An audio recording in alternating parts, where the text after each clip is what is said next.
വിദ്യാഭ്യാസമുള്ള ഒരുത്തനും നമ്മളെ പാർട്ടിയിലില്ലേ?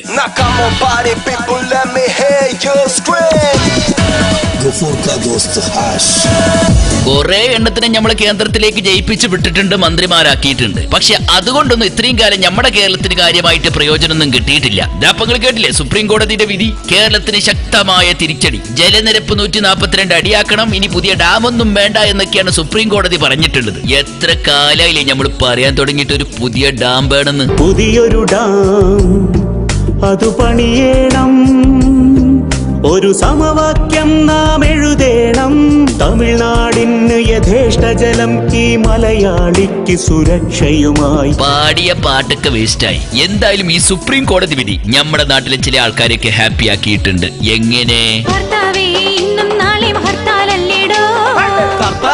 മിനിയാന്നല്ല കഴിഞ്ഞത് ഹർത്താല്, പിന്നെ ഞമ്മക്കൊരു സംശയം ഉണ്ട് ട്ടാ. നമ്മുടെ കേരളത്തിൽ ഒരു ഹർത്താൽ നടത്തിക്കഴിഞ്ഞാ മുല്ലപ്പെരിയാർ അണക്കെട്ടിന് ബലം കൂടുവോ?